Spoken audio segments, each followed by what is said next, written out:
Hi, everyone. Welcome to the Code and Connor podcast. My name is Connor Deek, CEO of CodeStrap, and I'm joined as always with the original CodeStrap himself and CTO Dorian Smiley. We're going to be bringing you guys the latest and greatest around Palantir, the tech, the company, the community. We'll also be discussing insights on other customers and other companies, things happening in the world of AI, of consulting, of investing, and any meaningful topic that requires attention. The focus of today's episode is the power of forward deployed engineering and the heretical thinking of software molding to the business to drive outcomes instead of holding the business back. We're joined today by Joe Patrois, who is the development strategist at Thomas Cavanagh Construction. Joe is leading Cavanagh's transformation from legacy systems to a fully integrated operating system built entirely in Palantir Foundry, really redefining how construction operations are run and scaled. And Jesse Velay-Vitow, who is a deployment strategist at Palantir Technologies, where he focuses on customer implementations in construction. Joe and Jesse, welcome to Code and Connor. Yeah, really excited to be here. Thanks. First topic on the docket is the journey that Palantir and Cavanagh have gone together. What I'd like for you guys to talk about first is the evolution from day one all the way to today and the collaborative process between a company like Cavanagh and forward deployed engineers from Palantir. So our journey with Palantir started like many others with use cases. So we started with some simple ones like real-time costing. Of course, that's always the big one everybody's after is we need real-time costing, looking for real-time cost reports. So we started by stitching together some of our legacy ERP systems and then some field capture software. We were successful in producing a real-time cost report, but the big downside to the way we were approaching it was, all of the known data wasn't actually making it to the field.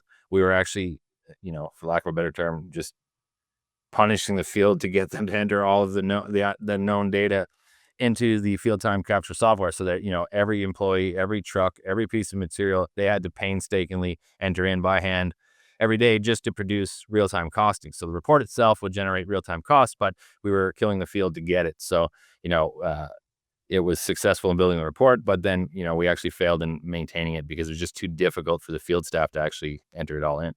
We started every software we would try to integrate, and every tool we tried to build, we would always say to ourselves, this would be so much easier if we just built it in Foundry. And so, after the 10th time I was saying like, geez, we should just build this in Foundry. We should just build this in Foundry. So long story short, that's what we're doing now. So we went on a long crusade to get it sold internally. And now we're actually, re-platforming our entire organization, like you said, in Foundry.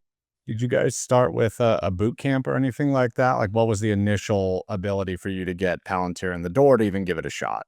Yeah, we started with the boot camp back in late 2023. I was on site there with Joe, and we kind of went in and like many boot camps, it was kind of, what are we going to see when we get there? We started integrating some maintenance, some dispatch, various pieces. And I think the big aha moment was just the realization that it should be set up so that when a truck is out for maintenance, dispatch can't assign it. There shouldn't be a separate part of your workflow where maintenance has to call dispatch or dispatch has to check with maintenance. And it was realizations like that where we realized that if you actually just interconnect so many parts of this really vertically integrated business, you get a lot of the workflows for free because you already know what the answer is. It's just existing in someone else's silo. And that's, I think, really the value proposition of Palantir is breaking down those silos. Were there any skeptics in those boot camps? Like, what was the mood like when you hosted them? There were some. There was a nice kind of gradient of people like Joe and others who kind of saw the first 15 minutes and were like, I'm going to make this my life now. Well, And then there were people who kind of, I think rightfully so, asked the question, hey, what's Palantir doing here in Ottawa with a civil construction company? Like, you're kind of melding one of the most physical industries in the world with one of the most high tech. Is there going to be a happy marriage here? So I think that was some of the stuff we had to overcome. yeah, that whole thing we were talking about, like making the life of the people in the field harder by using technology. That is often the story you hear about in construction. Is like, look, man, people aren't going to stop to do things manually, But I always felt like Palantir is so good at that, like they typically have a long track record of finding ways to accelerate people who do field operations. It's not like you guys just work with people that sit at desks all day. It'd be interesting to get your perspective, Jesse, on sort of like when you walk into a place like this, how do you convince people you can like, no, we're going to make your life better. We're not going to make it worse. No. Yeah, I think it's different every time, but part of it is just, we looked at Cavanagh and said, you're a company that does a few things. You dig holes, you pave cement, you build houses. Any tech we bring to you guys is going to be at its first oriented around making that more efficient and more easily done and more fun to do. I think a lot of tech in the construction space and really in lots of industries has emerged as a bit of a band-aid solution for, once you scale up from one guy with a truck in the 1950s to 1,000 trucks, you kind of have these scale issues. So the technology has been introduced to deal with that, but it's not made for the people who are trying to do the actual physical task. So we came in and said, look, we're going to be talking to the mechanics, we're going to be talking to your laborers, and that scared them a little bit of the idea of like, how do you build software for laborers and for operators. But we kind of insisted that that's where it has to start, because everything up from that is a support structure for the thing you're trying to do in reality.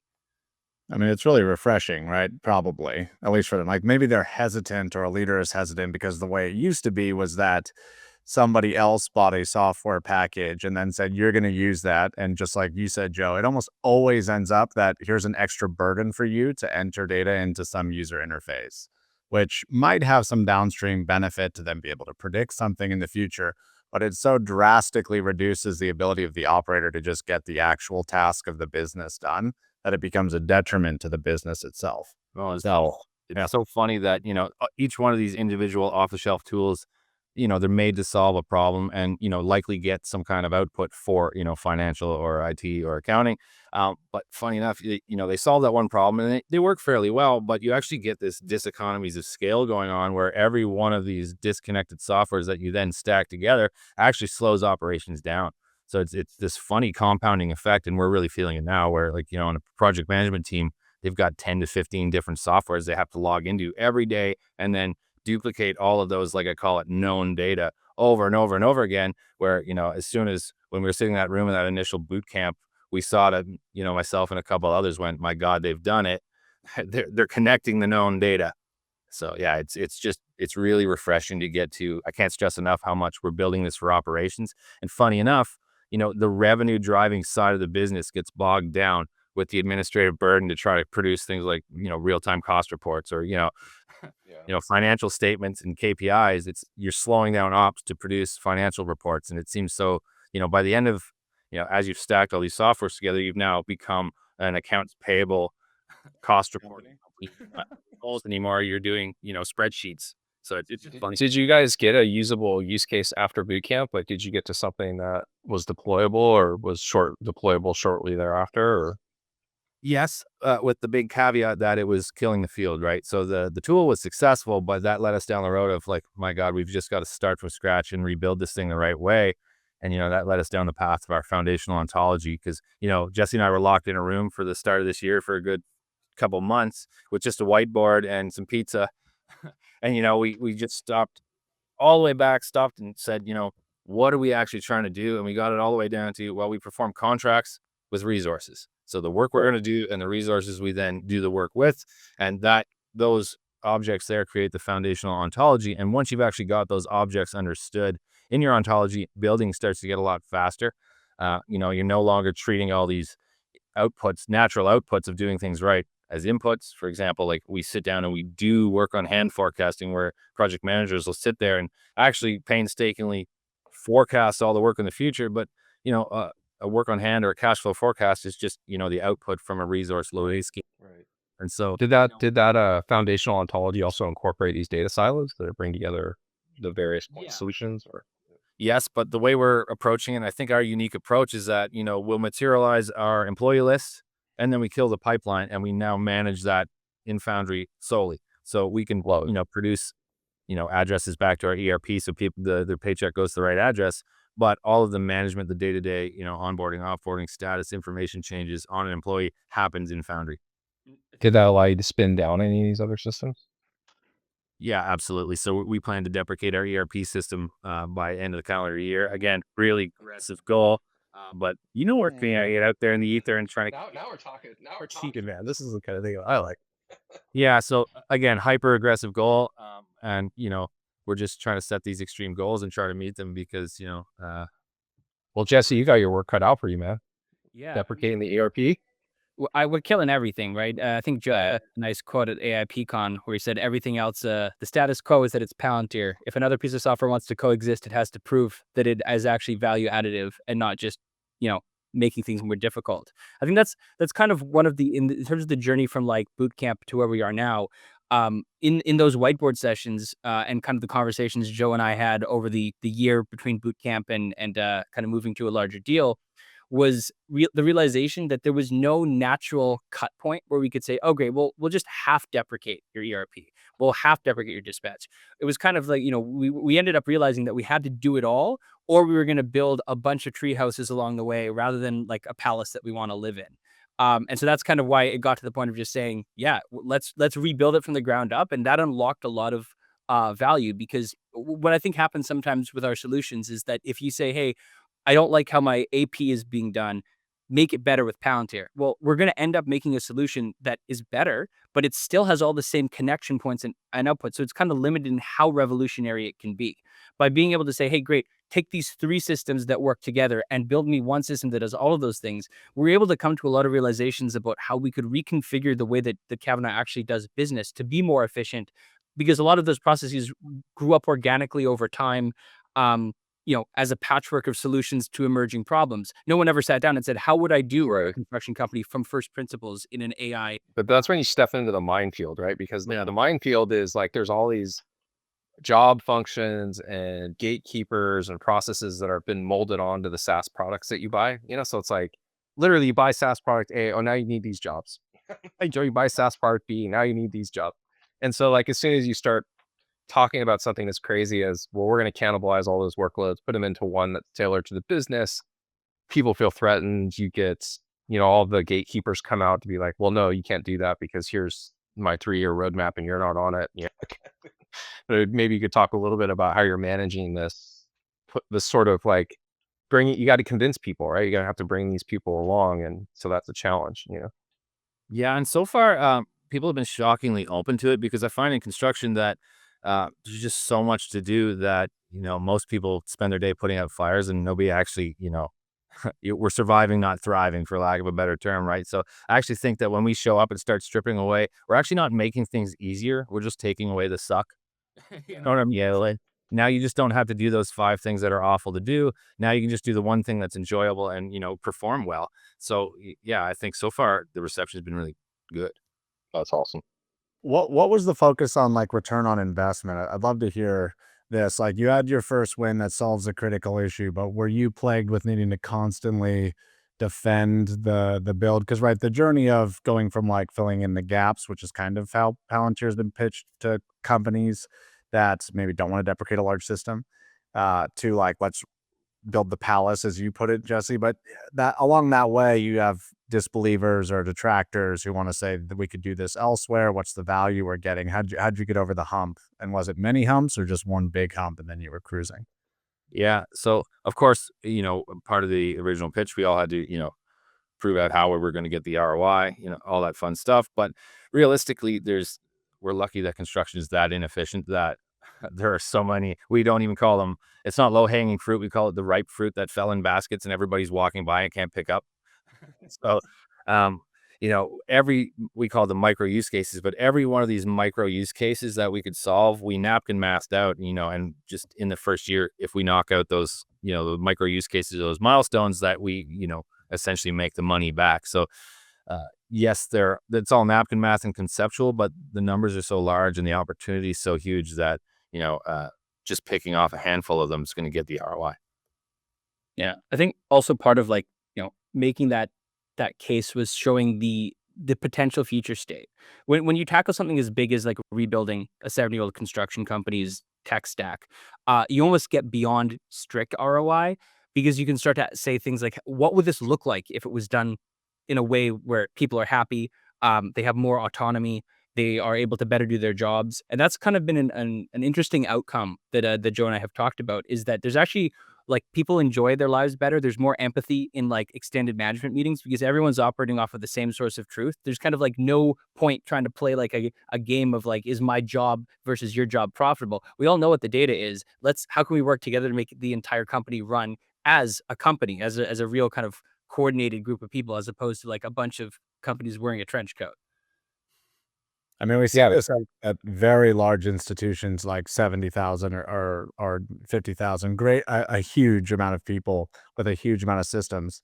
We're talking to leaders that are associated with Palantir, the individuals that are the heretical thinker in an industrial manufacturing company or a cereal manufacturer, who are now playing around with the idea of exactly what you guys did, which is, what if we just started from scratch here? And like, what would the system look like? Sure, every decision to get to this tech stack that we have today, where we have to like literally zoom out on a PowerPoint slide to even get all the little images to actually show up, uh, had a rational decision at some point. But like, what if we started from scratch? And when people start to have that mentality, then they get right back to the, the first principles of the business. What are we going to solve for first? Something that makes us more profitable or gets the job done quicker. And it quickly dissipates the conversation of like, what tech and what's the ROI in this very bespoke, minute use case. And it starts. I mean, if you think about it a little bit more meta, it's like you kind of look at everything today. It seems like the business molds itself and its processes onto the software they purchased, and it's like that is the exact opposite way you should be running these things, right? It's like software should be completely molded to the business and the business outcome you're trying to enable. At big institutions, the challenge is that is a big ocean, like you're talking massive, and you can't really wrap your arms around the whole thing up front. It's like you kind of need to find specific areas that you could focus in on that are going to have impact, and then build out from there. But I'd be interested to talk a little like within that framing, right? Like, what does it look like when I rebuild my business from first principles and I make the software mold of the business? At the heart of that, in Foundry, in my opinion, is the ontology, right? You guys had talked a little bit earlier about how you locked yourself in a room and you like figured out what this ontology structure would be like. This is really interesting to me because I think there's a new role that's sort of emerging here that we're calling like the ontology product manager. Because the ontology isn't a schema, it's a freaking product, dude. And it's literally an accelerator to value capture. Like if you build the right ontology, the number of use cases that you can now build and extract value from start to compound as more teams onboard into it, right? So it's like, yeah, maybe you guys could talk a little bit about that and how you approach the ontology management side. Yeah. I mean, I think the first thing I'll say is that we almost wrote this at the top of the whiteboard is, what is the actual thing that we're trying to do, right? Like, I think one of the main one of the things that came out of like the tech revolution in like the 70s and 80s was the idea that you could put the real world into tables, right? You can actually represent the real world as data.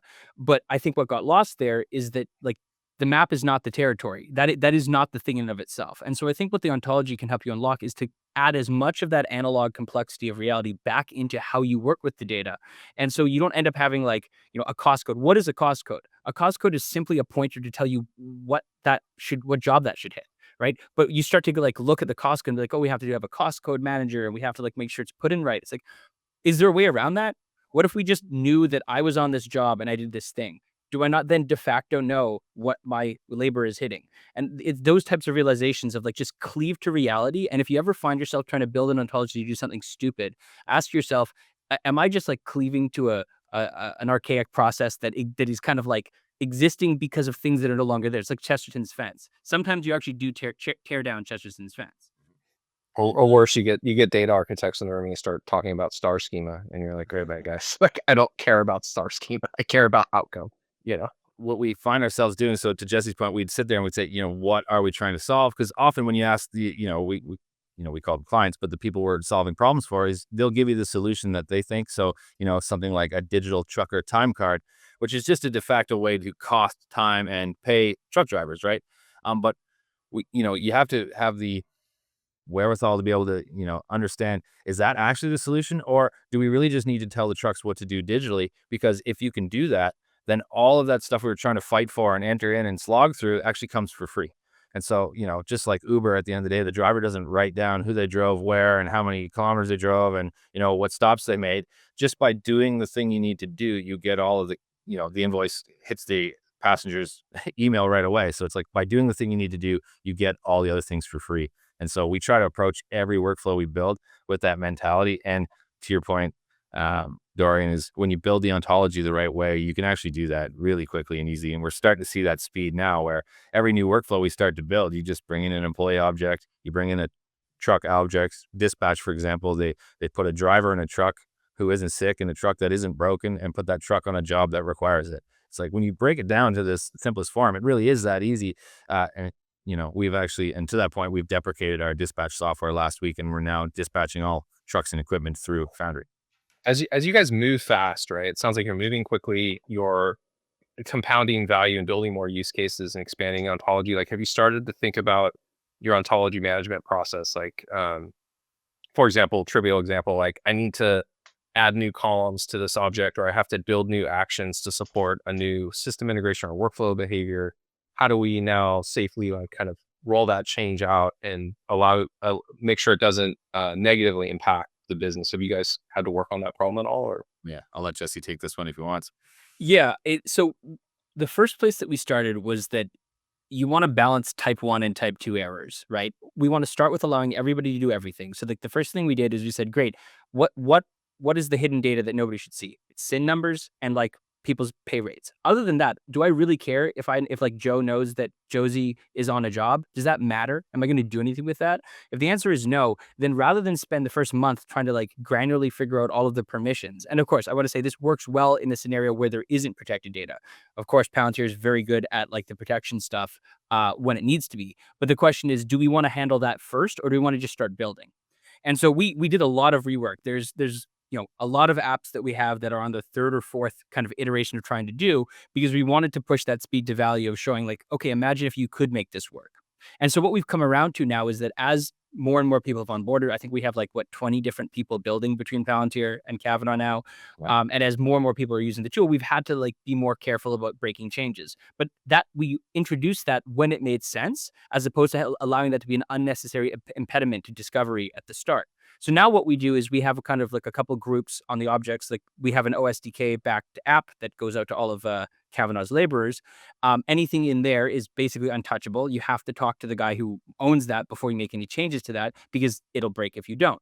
Other than that, a lot of places it's kind of like, hey, just check with the core group, throw something into the Slack channel called breaking changes and ask us if it's going to do anything wrong. And if the answer is no, then go ahead and develop, right? And that really, I think, unlocks the ability for people to run far and deep when they're, closer to the problems. And it does that nice balance of something that's stable and works, but isn't, stifling discovery and innovation. I really like the collaborative process that comes out of the breaking changes discussions as well, because often someone will say, oh, I want to add this property on such and such object. And, that sparks the discussion of, hey, that's actually not an object. That's just, another property, or that's a link. And I think there's some ontology optimization that happens just through that collaborative process. So I quite enjoy seeing all the different ways everybody, and it's kind of a democracy where we'll there'll be some opinionated perspectives, but usually we get to the best solution pretty quickly. yeah, no, I think that role of like managing the ontology, figuring out how to evolve it safely, and Palantir's invested heavily, right? Like branching has come a long way. You can branch now you branch your data transformation code, your data sets, your ontology objects, all the way out to the workshop applications that consume them. You can create an end-to-end branch across feature branch to reason about like, okay, what is the effect of this change if we roll it out? I think that's super smart on Palantir's part, because I think the challenge you'll have in achieving scale is around this change management aspect of like, yeah, ontology is the heart of everything. We have to build like some kind of process that doesn't negatively impact the business as we try to move fast. Because speed to value is the thing we're all after here. Like, we don't want to default back into the old way, the ceremonies of like, oh, we never break anything. Like, if you build a process around you never break anything, guess what? You're not going to do anything. You're just going to like sit there and keep this thing in a steady state, and you're not going to invest in innovation. So like, I think it's super valuable to move the mindset away from like, you never break anything, to like, okay, we broke something. What was the impact? And if the impact wasn't a huge thing, then who cares? Or for like, if it's, I don't want to put everything through exhaustive testing. Maybe I want to isolate something to a feature branch, but then I want to roll it out slowly, because that's actually more valuable, because I can't reason about every way this change could like impact the downstream consumers. It's too complicated now. It's like, what I feel like is Palantir's been making huge investments in the ability for us to be able to do that. Like, even things like release groups, branches have enabled us to use separate Carbon workspaces where we can beta test a workshop on a feature branch within a Carbon workspace link for a small subset of the users, and actually see in isolation, like, is there any negative fallout from the usage of this thing? And so like, I think as customers get more sophisticated, this sort of shift left, and then try to observe and monitor and roll back will become kind of the default operating model, so that you don't slow down. Like the key is like, don't slow down on the innovation, and accept some level of like, we may ship a bug here or there, but like we can detect it when it happens, and we can roll it back and we can fix it. And even to that point, we have to intentionally, as we're building this plane while we're flying it, we actually have to intentionally build some workflows.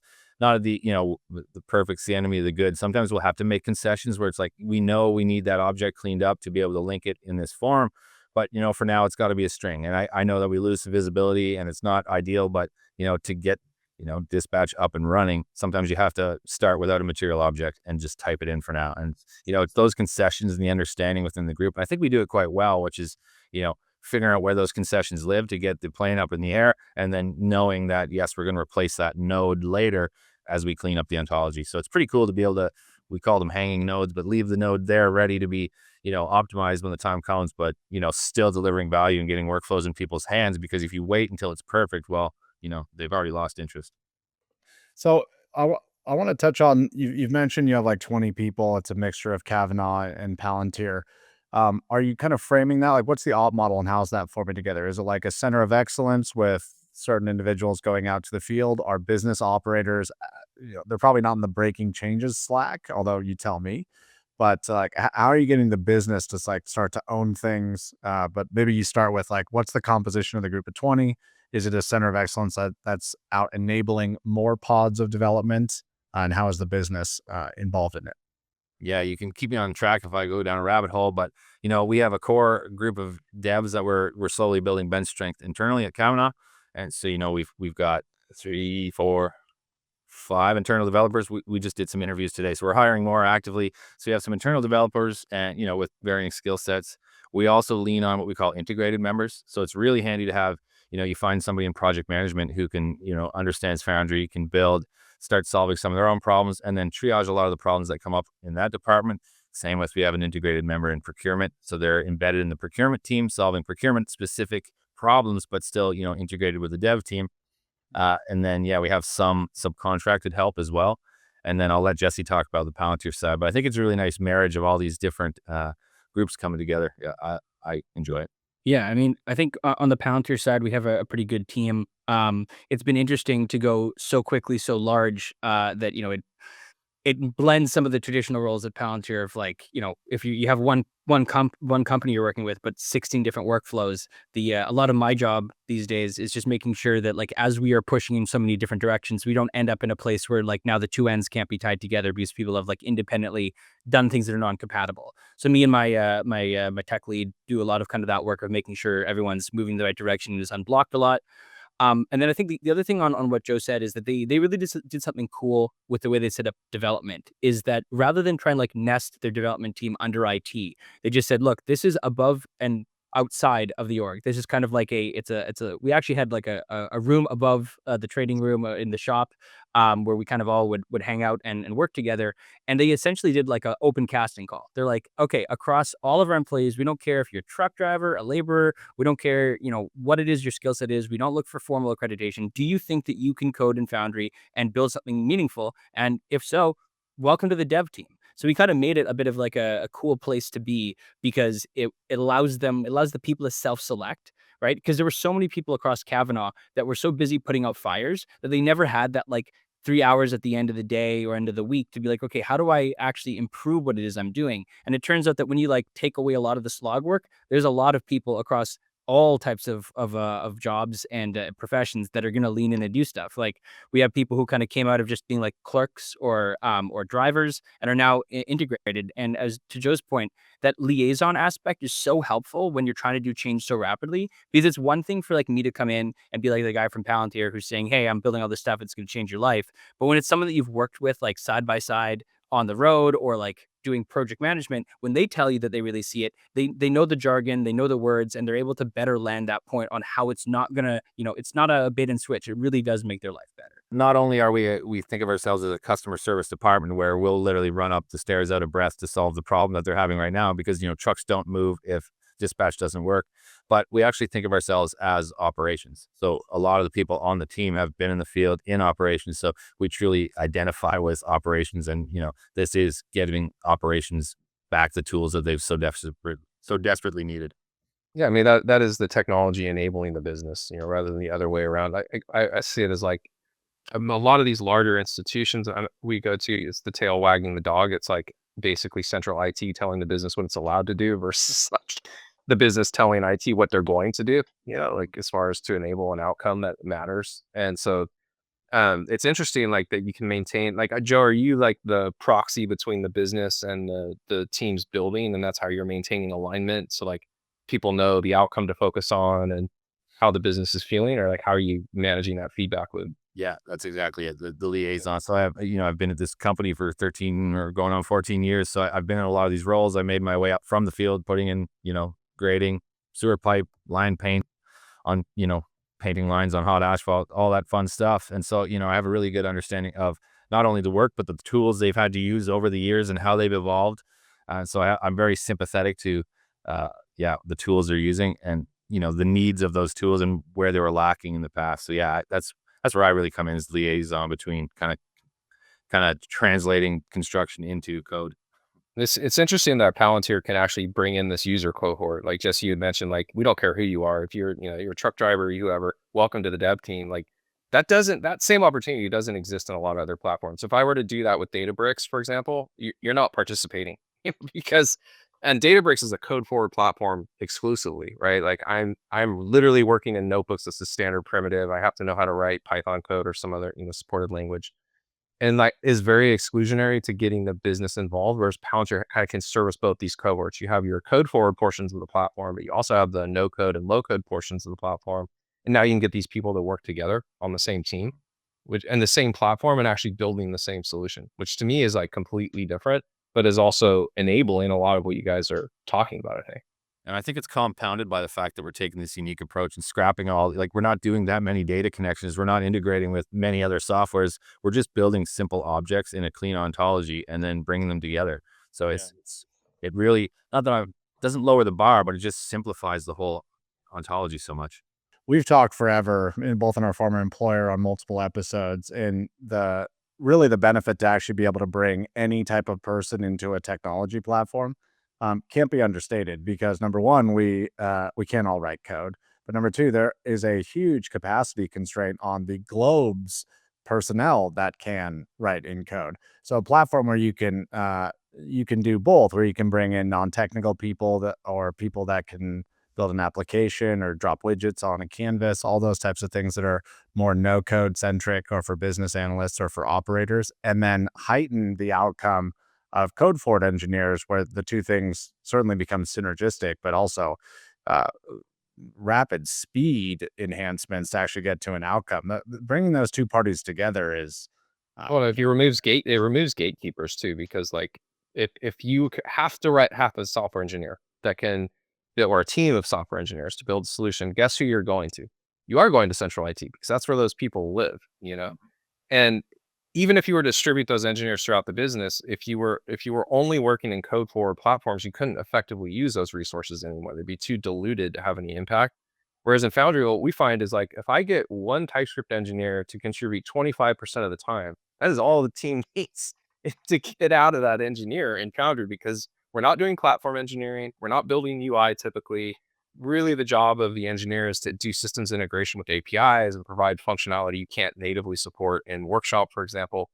Maybe some sort of data transformation that isn't supported in there, which is a very low lift. And it allows you to kind of amplify the value of the engineers when you need them and use them across way more delivery pods, And so like, and by doing that, you can now actually create a structure in which you don't necessarily need a central IT team to manage all of your engineering resources. You literally just distribute them out to the teams that are, building product, and at the end of the day, which are business led, And so I don't see this actually working in other tech stacks, which is a huge advantage for Palantir at the end of the day, like to be able to bring together these cohorts and then use the engineers as sort of force multipliers for all the delivery pods.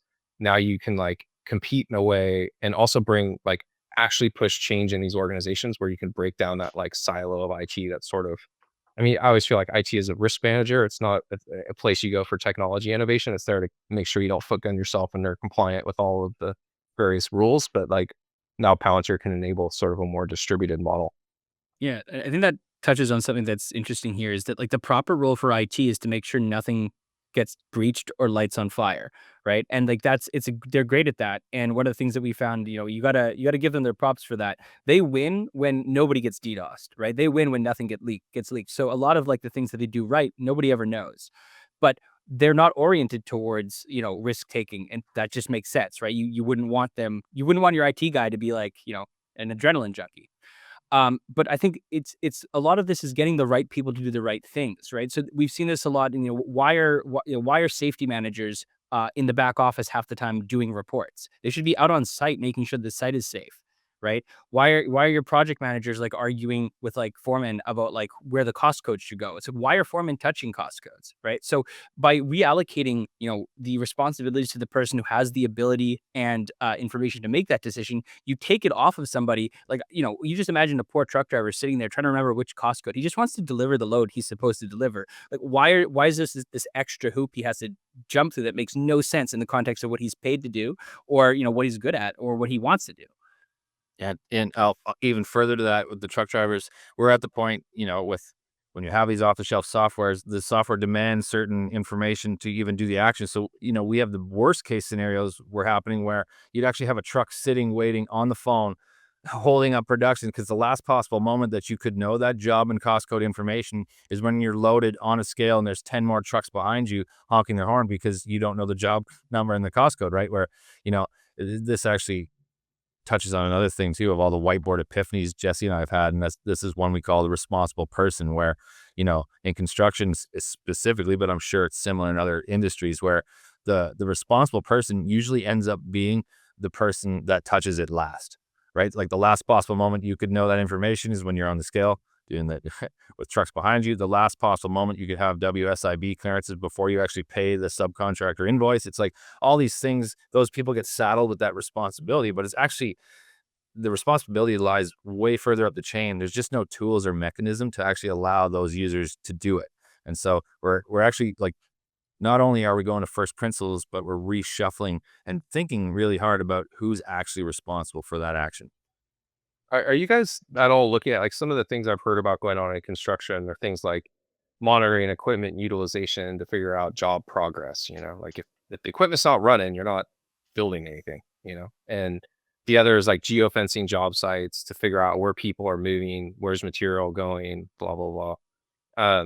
I kind of bucket this all in this like passive data collection kind of bucket, but like Palantir has some extensive experience in sensor fusion, obviously doing geospatial and geo-targeting and building geofencing solutions. Like, are you guys leveraging some of these more advanced capabilities, or is it on the roadmap to leverage some of these more advanced capabilities, to your point? So you're not like putting all the responsibility at the last mile of the last person who now has to enter this incentive system? Yes, we have a lot of those capabilities now, and we actually have this not internal battle, but internal struggle to not get ahead of ourselves, because, what we're actually trying to accomplish with a lot of these, vehicle or equipment telematics or KPIs and run times, idle times, geofences, things like that, is we're actually just trying to create reports to then operate efficiently. So our number one priority is just actually operating efficiently, because all of these metrics, idles, whatever you can think about, comes for free later. So yes, we can do a lot of that, and we are, but we have this internal struggle to not get ahead of ourselves and just ensure that we're building the tools the right way, because you actually don't need an equipment telematics dashboard. All you really need is to operate efficiently. And so it's a funny thing. I think that the job cost coding piece on that with would be a good thing to talk about, because one of the things that we realized early in this ties a few things together, is that sometimes you don't want to just build the thing someone's asking for, because they're actually too far down the wrong direction of the solution. So one of the things that Cavanagh was doing, and I think a lot of construction companies do, is trying to divvy up in a given day what a laborer did on a few different cost codes, right? So say they're both paving and grading and raking, or doing a few things. And one of the things we realized early is that this is silly.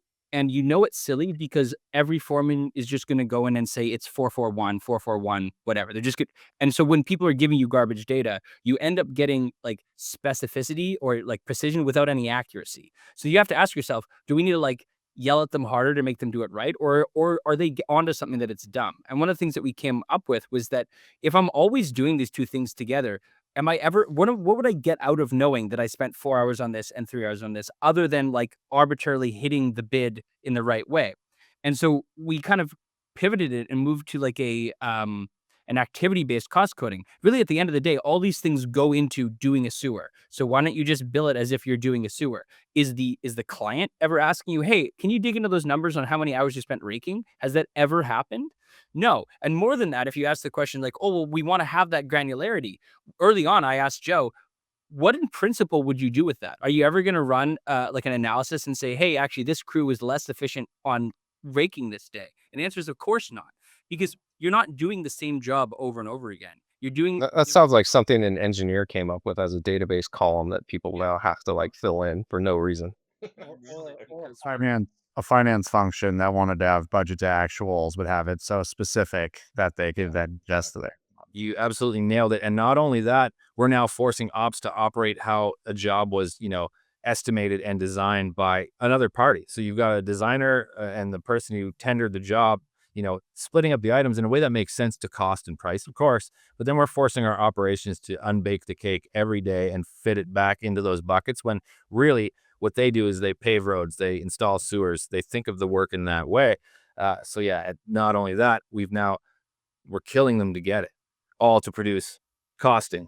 It's really painful, to Jesse's point, and it really, what you end up doing at the end of the day is aggregating it to say, how did we perform? Did we have too much labor on sewers?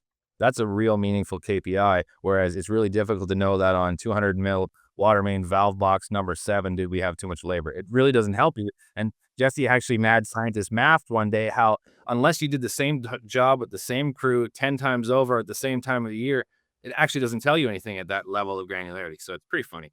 It's funny unpacking all of it. Like, just to your point that you said a minute ago, like, yeah, you can do sensor fusion and you can do all these things, but like really the big value capture is just unpacking all of these bad decisions that have been made about how you operate, and then molding a process in the software to like the way you should be operating. And then you get a massive amount of value you can capture there. And maybe the sensor fusion and geofencing's the last 10%, of what you want to capture, which is funny because like if you just frick your processes, you actually get huge value capture. Yeah, and the one last like awful side effect is that not only was this incredibly painful to do to get this costing and the reporting built this way, that it's not usable and nobody actually can do anything with it. It's unreal. It's unfortunate. It really is. So you kill everybody and do nothing with it, and it costs money, right? Like, so your revenue driving part of your company is spending all this time and energy trying to do this action that unfortunately has only told us that we spend too much money. That's all. Have you guys moved the application of Foundry? Well, one, I want to get to a point where we actually talk about AIP as well, but have you guys gone up to procurement and the bid process? You had touched on that just a second ago, but can we understand if you've touched there? And then the second one I want to touch on, which is a personal favorite of mine to attack, is regulation and compliance. Have you guys moved into that arena just yet? Yeah, as far as the next goal for the scope of the next engagement with Palantir, we want to work on estimating, bid triaging, all that stuff, and in doing that, all the compliance stuff as well. And we've also, there's a lot of the complexity is always stacking. Like, they're never taking regulations away. A good example of this is like soil regulations in Ontario, and so we're working on tools to help simplify all of that, taking in the regulations and just making the tools available to our groups, giving them the known information and being compliant. But a lot of that's in the works. I'll let Jesse talk to some of the procurement stuff. Yeah, I mean, I'll say on the procurement piece, we did a lot of AIP work pretty early on with them because matching of invoices, dealing with POs. We actually convinced Cavanagh to put QR codes on all of their equipment so that it's way easier to do asset tracking, so you actually know where your stuff is. That fits into the responsible person ideas. If I know who has what stuff, I can ask them why they still have it. And so that's kind of gone larger and larger. Cavanagh runs a rental company as well, so they rent out their tools. So it's very kind of, how do you figure out if this tool is going to a person? How do I cost it? All of that. How do I do like the amortization on the value over time to understand if I'm making money off of this quick cut? So lots of work has been done there. On the estimating side, I think it's a really interesting hot topic right now, especially in kind of construction and a lot of places, of how can you leverage AI to help with estimating. And it's interesting because this kind of touches on what we were talking about before, is that unless you're doing the same thing or something similar enough times to kind of wash out that noise to get some signal, you're kind of just chasing a goal of, I wish I knew ahead of time what this would cost. Now, I also wish that would be great. Then I could play the market and make a lot of money. But the question is there actually a path from using your data to get there? And what does that look like? I think like for data center construction, that's a great example where you're doing the same thing so often that you really can start to zero in and say, hey, we should be estimating this differently. But I think that the way that it works for estimating is by just making that information available and getting that real-time feedback from site to bid, because that loop never gets closed, right? If you talk to estimators, they are some very intuitive people who can kind of just look at a problem and give you a number. And if you ask them, how did you get there? Oftentimes they'll say, I've been doing this for 40 years. I just kind of know that's what it costs. But that's great until that guy retires, right? Or you find out that's not what it actually Yeah, costs. or he's wrong. Yeah, exactly. Actually, really wrong. Yeah. Well, there's a funny thing. Daniel Kahneman wrote a book called Thinking Fast and Slow, and he talks about this best case estimation problem that people tend to anchor themselves to. So like I think he gave an example in the Israeli army. They were there doing a contract and basically like was working with one of the people there, and it's like, okay, what is your estimate for doing project A? And he gives them an estimate. He's like, okay, how many of project A's were ever delivered at that price? 0. Well, what makes you think that like you're going to get it right this time?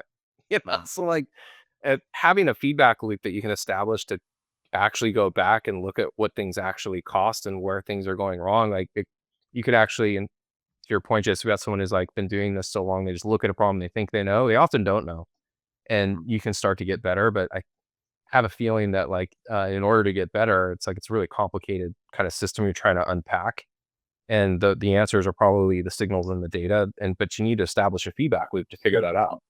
And there's one big giant caveat to this feedback loop too, is that you actually want to you want to ensure that you're operating efficiently before you install that feedback loop, because you run the risk of pricing yourself out and being non-competitive.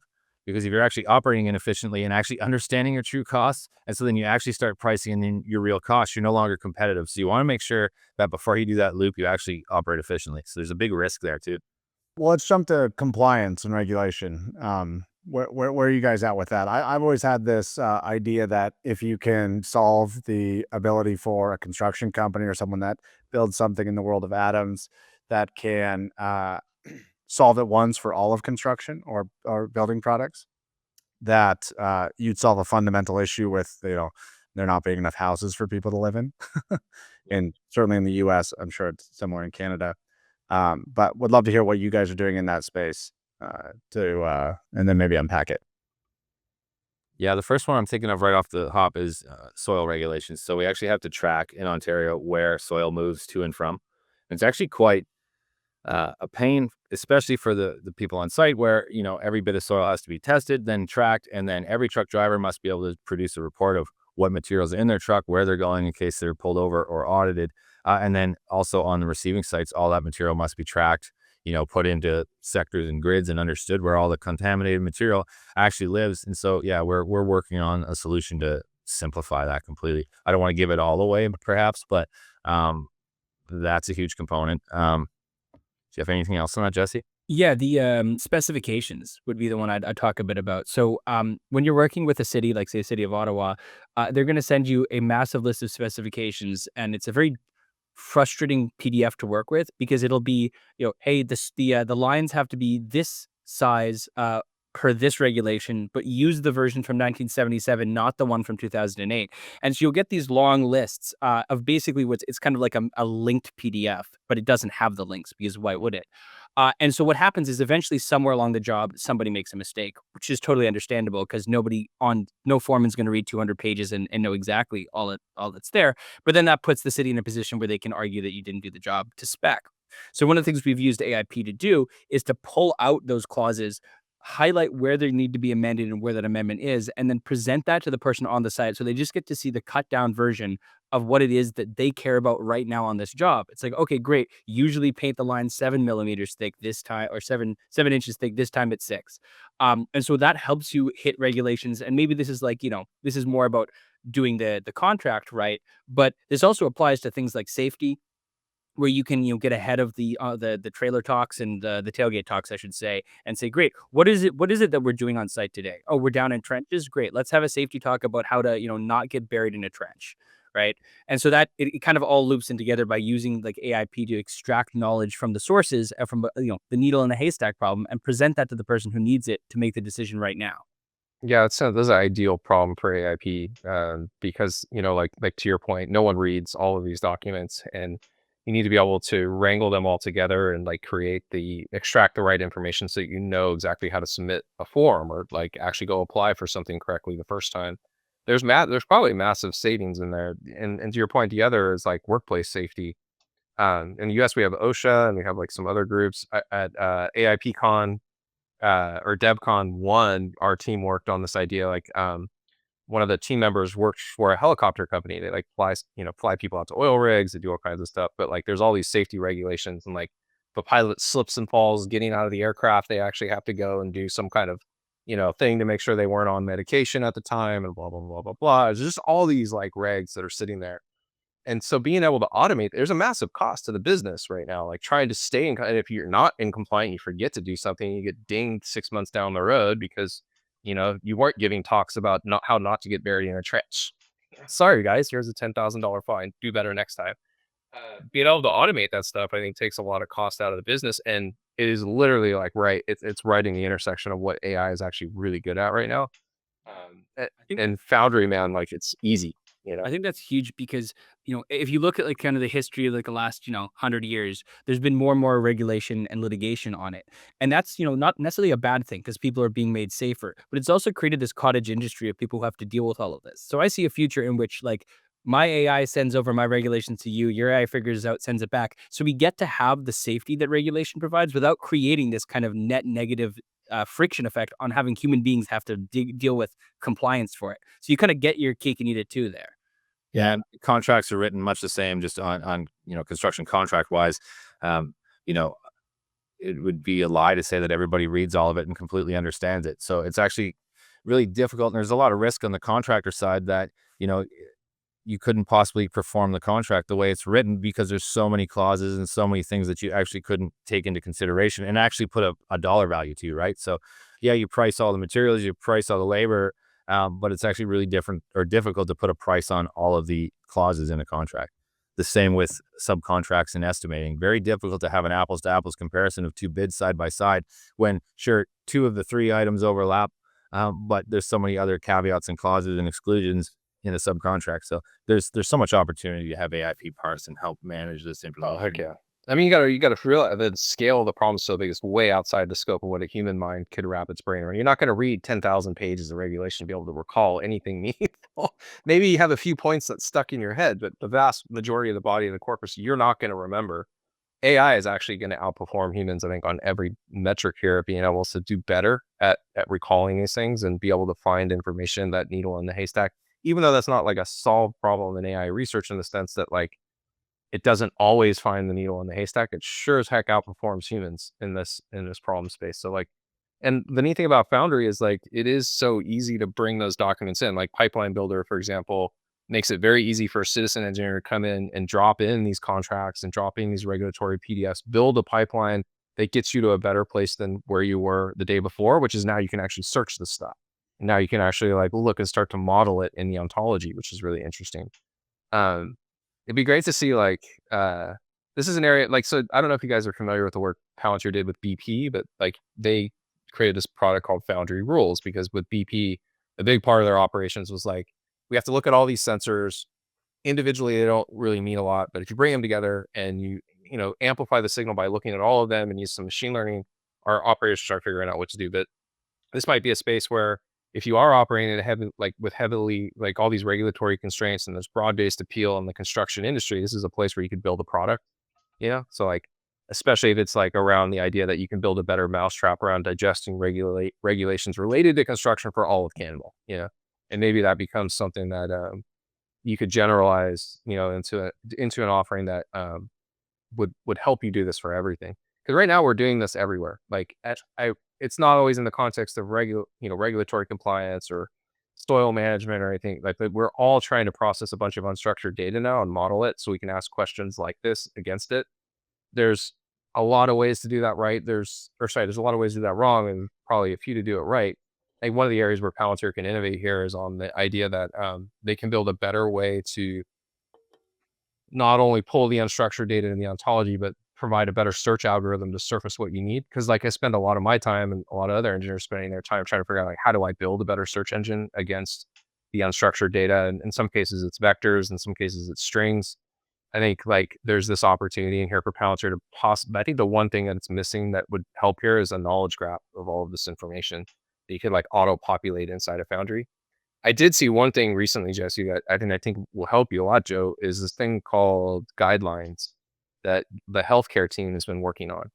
And it's automated reasoning. I don't know if you guys have ever heard of automated reasoning. Amazon's heavy into this space. It's also called neural symbolic programming and symbolic logic. But like what they do is they grab these PDFs that outline either regulations or processes that must be followed. They extract all of the rules that can be computed out of the PDF. So like if you take time off, you must have available sick days, that cover it, and you must submit blah, blah, blah, or time off request. They actually turn that into a computable statement. Like, did you submit a time off request? Do you have available hours? Those rules, once they're encoded, they turn them into a computable form, like a function, basically, that can be computed given the right inputs. And then when a time off request comes in, for example, from the unstructured data, like I would like to take July 5th off, they'll actually go find all the parameters required to compute that logic gate. And then you can actually get a deterministic answer, right? Once you have the parameters extracted.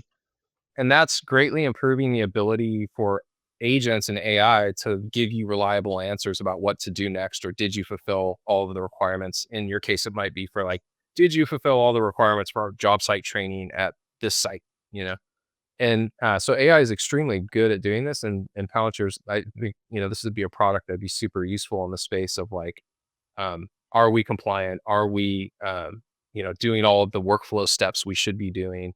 This idea around automated reasoning and this new product guidelines. I know it's a product, but it's a module that the team has been using. Looks super useful here. Yeah, it would also be super useful for like payroll calculations because they can get really hairy. It's so difficult to code the nuance and all the different scenarios you could actually encounter when it comes to, night shifts or overtime for this crew versus that crew. That's where, AIP logic is just going to be a game changer. And actually now it's really difficult to hard code those rules. A night shift, anything after 9 o'clock. Well, that's difficult because sometimes people start at 10 o'clock. So then you break the logic with regular code, but now that you have AIP logic, it's going to be crazy. I think this thing I think they were using in the context, a similar context for scheduling, it was like all these rules around how you have to schedule people.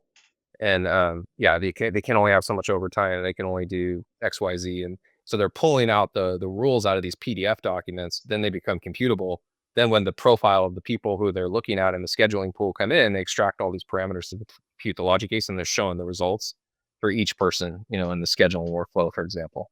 So it's super cool. Yeah. Total sense. And construction contracts are full of stuff like that, where you have, road closure constraints and constraints around water main shutdowns and all these contract constraints that, singularly are easy to keep track of, but as you stack them all together to actually see the critical path of your project is quite complex. So yeah, this is incredible stuff. Buttoning up the conversation on compliance and regulation, because we already have a gridded geographic set in our countries, and then the regulation more or less, not always, but more or less is related to a bureau or a zip code or a state or a province or whatever. I think there is a massive opportunity for a generalized solution or a consortium to come together to solve these things. And maybe I'm just idealistic in this sense, but Cavanagh probably wants to compete on their construction output, not they complied better than everybody else. Now, maybe that gives you a competitive advantage, but I think if construction companies in some type of consortium that probably already exists today in some form can come together and think about how can we comply, I'm not saying skirt the rules here, but how can we comply in a more efficient manner so that we can get back to the actual outcomes of the industry. That would be freaking cool. I ran that by Palantir. Hopefully someone heard it. Hopefully they watch this and come back to me on that. But if you can get a big player, a medium-sized player, and a very small company to do this together and get the output, and then you can generalize that and maybe offer it for companies to adopt, I think we can solve a macro issue here in at least in housing and construction of. Well, and also thinking about Cavanagh as a platform for your vendors, So like, I kind of think of like Skywise, where, Airbus basically got all its customers to agree to ingest their data, from their fleet into a single platform. Now that wasn't easy. That was hard for them, but like, and the scale, that's really challenging. But if you think of what you're building as now a platform to connect the network, to Connor's point, you build a consortium. Now everything starts to operate at another sort of like the scale above what you could do individually. Now it becomes like, oh my God, we can actually, you know, do things we never thought before was possible because we're actually running everything end to end across the same platform. Yeah, we have that dream of, once everybody's, operating in Foundry, that, when you're the owner of the job or the consultant's actually running Foundry, that when the dump truck dumps on site, the payment's automatic. It's, I mean, the future's there. Yeah, it's really exciting stuff. We're really optimistic with all the stuff. And to wrap up your point, Connor, about the compliance, I am optimistic that we're going to be able to be more compliant, produce a better product, safer, and much cheaper. Because to Jesse's point, all these cottage industries and all these, the bloat that you see in the cost to be compliant will just go down significantly once we, move in this direction. So let's jump to the next topic in like, what does it mean for Cavanagh in the market, right? You guys are, this all-in approach, solving things, getting back to business as the owner of all outcomes. That's creating a competitive advantage. It's pretty clear, not just from like being a homer for Palantir or anything like that, or hearing you speak, but we actually, who are not in construction, are already hearing about you guys from other parties, so potential competitors, but also money managers. So can you speak to like where you see the competitive advantage you're generating, what the impact on the market will be, just given what you're doing? Yeah, I think it's just speed of communication, right? All we're really trying to build is just enabling smarter, faster team communication, right? To do things faster, to actually operate efficiently. That's really the competitive advantage. And, like I said earlier, construction is actually quite inefficient. A lot of paper processes, a lot of disconnected, disparate systems. So by connecting them, operating efficiently in real time, that's the competitive advantage, right? Where, a lot of bids are fixed and competitive. And so we'll be able to actually understand our true costs in real time. So that'll just make us much more competitive in the market. I mean, the other thing there is that if you zoom out 10 years from now, we're going to have more robotics in construction, more use of augmented reality. I think that only works if you have an ontology. Otherwise, you don't really know how to operationalize the robotics around the real world. So I think that those emerging technologies that are going to really redefine how we do construction kind of necessitate what we're doing at Cavanagh. 100%. You nailed it. These foundational objects, and we're starting right from scratch. We're just understanding our objects, building out the kinetic layer to actually operate efficiently. We've nicknamed them like Newtonian workflows, but when every action has an opposite reaction, and that's really what we're talking about. When you ask for a truck, dispatch sees it. When dispatch puts the truck on the order, you see it. That's the advantage. And then again, as we scale up towards automation and robotics, this is the foundation, and we're building it. Yeah, it's like I love the idea of like, so I recently heard about an insurance company. I'm not going to name the company that worked with Palantir. They were able to take insurance underwriting down from, I think, something that took several days down to just a few hours. But the second and third order consequences in the market of that, I guess, like if you can get through underwriting faster, you can take all of the juicy, really good, insurance deals where the likelihood of payout is the lowest. If you can do it faster and push more deals through the pipe.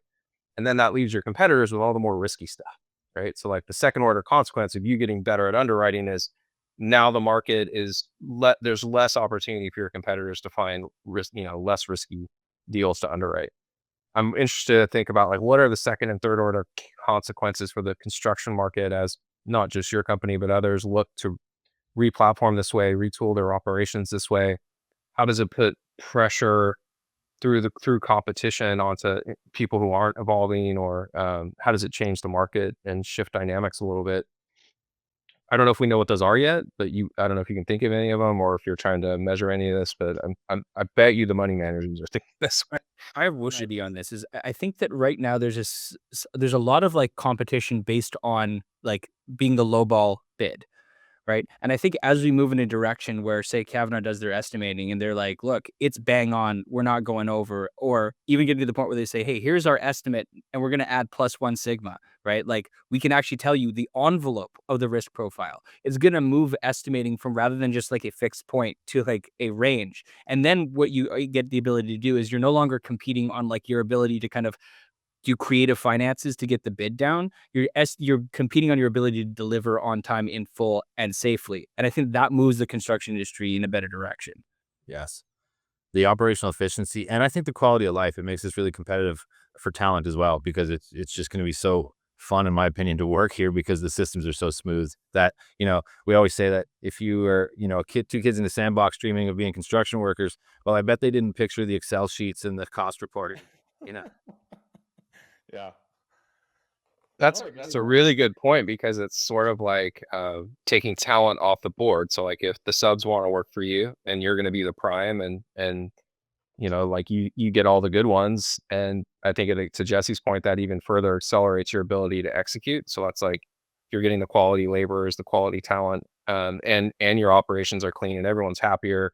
Now your ability to execute that range of where your bids maybe it begins to narrow and further narrow. And like when people do business with you, they know they're going to get a quality product and it's going to be on time, on delivery, or at least within the ranges you specify. That does put pressure on the market. All of a sudden they're scrambling and they're going like, why does no one want to work for us anymore? Or like, why are we so out of whack in our bid estimates? And these guys have got it figured out. Then it's like, the market starts to reshape around that. And now everyone needs to operate that way. Well, I think, and then if Cavanagh can like expose its business as code, right, to its vendors, and then its vendors who have vendors, you start to get to a network impact that can actually probably move indexes. Lumber, as an example, like you chop the tree down, then it gets processed, and it gets put on a truck, then it probably gets processed again, then it finally gets to a yard, and then there's inventory being held across multiple parties to protect against risk. It finally gets to the construction site and is used. Well, each of those has an inefficiency baked into it, probably because of historical systems that don't really talk to each other. But if you actually have the competitive advantage to expose your business to get better signal for the upstream components, you're probably, and as they innovate, you probably could drive some type of index movement.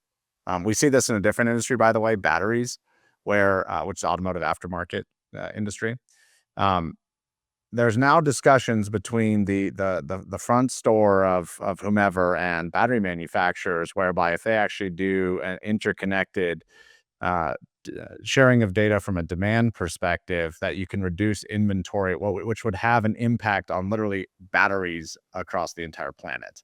Yeah, the raw materials and everything. I mean, most of those, what's interesting about batteries is they're all supply chains or supply constraints. So there's like a huge bottleneck in production just related to the supply of the materials. And some of that revolves around like, why are we, you're ordering too many, raw materials to fill your orders just out of caution, because your demand planning sucks or whatever. So we're getting to experience this on a micro level because our business is so vertically integrated. Like we do all our own heavy civil construction, but we also produce all our own materials. So we produce our own asphalt, concrete, aggregates. And so we're going to do this on a micro scale, that just by operating efficiently, we're going to know our true cost interdepartmentally or intercompany, where now we can actually operate on the true cost. And that's our operational efficiency in the market. We know that our competitive advantage, we know company B is paying, XYZ per ton of material. We can pay, this much less. That's our competitive advantage, and we know it. Whereas it's actually really hard to capture what that vertical integration is worth right now. So it's on a small scale, we're already seeing that. And you also put market pressure on. It'll just lay waste to PowerPoint decks, because a large part of what you guys are trying to achieve is being encoded in PowerPoint presentations across history, right? And like none of those are leading to outcomes. If you can actually show like, no, you actually don't need a PowerPoint deck. You just need software that works from the right people in the room. Like that just takes a baseball bat to a huge cohort of people who've been consulting in this space for a long time and not really delivering any outcomes. So that's another second and third order consequence of like you guys winning. That's going to reshape the market. 100%. Yeah. I think we need to peg all the KPIs in the financial statements today. And as you get to that vertically integrated full Foundry stack, we can check it, and then we'll build a case study and put it in business textbooks, because I really think this is going to be profound as you guys scale up, particularly because like you said, you're vertically integrated. Because it is a case study for any company to make decisions on becoming vertically integrated, or the potential impact if you can break down silos across the supply chain. Could be a prototype. I mean, the challenge is always the scale, so like what works at one scale doesn't always work at another scale. And so people will make arguments around that. I think that, you know, if you can show a prototype of things that work even on a micro scale, there's lessons to be learned for the industry and some of these bigger players who aren't even in your industry. I mean, to Connor's point about battery manufacturing, there are a lot of other supply chains out there in the world that you can attack at this angle. And it's just trying to find, it's like establishing this, I don't want to call them reference architectures, but like almost like playbooks that are proven to work. If you could take them into other industries, they become very powerful for Palantir, for their customers, for people like us, because we can point to these use cases and make the argument as to why it's not necessary. Like 90% of the reform that I hear you implementing it has to do with tech, but it has more to do with structure, process, and the people making decisions and retooling the business around, so that it isn't the tail wagging the dog. You're not making people in the field go out there and enter stupid information that some engineer came up with. There's no real value in even entering the information. If you just took that prototype and went out there, that has nothing to do with the technical implementation. That is literally like, you need to restructure your organization and question how you're doing your operations. Like, that's a massive win. And I think people like us and people on the Palantir side really benefit from that. You absolutely nailed it again. Yeah. Funny. Love it. And another point is, I think, I'm excited to prove this out, because I think we're actually our advantage is that we're in this Goldilocks zone of, we're just big enough to feel all the pain of these, other vertically integrated big companies, but we're just the right size to be nimble enough to actually do it, so it's a cool advantage. And I think we're excited to prove it out. Are you guys part of the, what is that? The tech fellowship that's going on? I know that Stom recently launched a program to go out there and try and recruit blue collar workers to learn like Foundry and build a recruiting pipeline for their customers. I don't know if you guys have heard about it or if it's something you guys are looking at, but be interested to get your thoughts. No, but we definitely meet that criteria. There you go. Jesse, you've heard about that program? Yeah, it's called the American Tech Fellowship. There we go. Oh, That's why we haven't heard. That's why you haven't heard of it. Unfortunately, we got to just call it the Tech Fellowship. Let's go. But no, I think that's a really interesting, and you guys had mentioned that earlier, opening the opportunity for people here to learn Foundry. And like, I'm convinced I can go recruit kids out of high school. Like, I don't think you need to go to college or wait to go to college to become a serious contributor in Foundry, and almost take like an apprenticeship model where it's like, in a lot of cases, if you can learn the prerequisite skills to be effective in Foundry, going into the institution and then learning how they work and then working under, like skilled people for a number of years, then not only do you know the business, but now you know how to apply it within this platform. And by the time you're 22, you're like the equivalent of a 26, 27-year-old who's now a senior dev. Like, you just accelerate the journey for everyone, so that they're not wasting time getting credentialed. They're actually out there building and contributing to the economy faster, quicker. Like, I actually have this crazy idea that Foundry is like the perfect platform to enable that kind of transformation. So it got everything there. It just needs like the right institutions and visionaries to be like, all right, let's do it. Like, why are we waiting for them to get a 4-year credential that isn't worth anything? And when they could be in high school getting a 2-year credential in Foundry, when they graduate, have a certificate, and then go spend 4 years as an apprentice. Yeah, we're already seeing it. We have 3 first-year university students, but they're summer students. We gave them some small tasks in Foundry, but we're quickly seeing that they're competent builders, and we're leaning on them every day. They're building our dispatch tools, they're building our HR tools, they're building estimating tools, and we're going, oh my God, when these guys leave, what are we going to do? It just goes to show how quickly, people can have an impact. There could be this whole new recruiting pipeline, man. It's like, if you're a young, talented person in high school, like, why go? To me, it's, if I'm not going for a Ph.D., like, why am I going for a 4-year? Like, that doesn't really make a whole lot of sense. And then to be able to, especially in the United States, like, we have massive college debt. It's the second leading debt category in the United States behind home mortgages now. Like, I think the average college graduate's carrying somewhere like $60,000 in debt for jobs that are never going to pay them the amount of money they're going to need to make to effectively pay that debt off. And you can't discharge college debt in bankruptcy court like you can credit card debt, right? So it's like this massive problem in the US. But like, I just see like, it's funny how things where you have these like crazy heretical thinkers at Palantir, how all these things kind of come together, and you're looking at like, oh man, they built this platform that enables citizen engineering, not knowing that that could have like a second or third order consequence of like solving the college debt crisis by like providing another path that doesn't involve college. Go get certified in Foundry, go find an available, apprenticeship opportunity at their customers and start building, like that. That's a huge story. I mean, I think that, and especially like with customers in the real world of atoms, like this is really, really, really advantageous. So hey, we're passionate about, I think we're going to probably at some point as we grow our company, look at like, how do we contribute to building the recruiting pipelines? That's what we're passionate about, like trying to figure out like, how could we connect these talented people with the job opportunities that are out there for them? But it'd be something I think that we see evolve. Well, it's not just college graduates. Like you see the performance of your three people that are 1 year out, but also very experienced, seasoned, older people that maybe get outmoded by whatever's happening with tech. Well, there's potential here, and I'll give you an example. We have a friend who's at a company that brought Palantir in. They went from 150 to 11,000 people, daily active users of the software, which can only happen if many people across the planet in an organization of that size are building on their own. This is an adoptable technology for young people who want to take an alternative path, which has the second and third order effects, Dorian, that you just mentioned. It's also for people who want to do something interesting and know that they can contribute and change the way that they perform their job function today, and obviously learn a skill set that allows them to do things in the future. Well, thanks, guys. Great discussion. Today, we covered software molding to the business instead of business being beholden to the software and central functions, how to reclaim the operational autonomy, Cavanagh's all-in approach and forward-deployed engineering, and the impact of Foundry, of Palantir, and companies like Cavanagh are going to have in the construction industry. Thank you, Jesse. Thank you, Joe, for your time. Future episodes coming, more and more guests of partners, customers, content creators, Palantir, other Palantirians other than Jesse, other tech companies, you name it. Thank you for watching, and we'll see you next time. Thanks. Thanks, everyone. Cheers.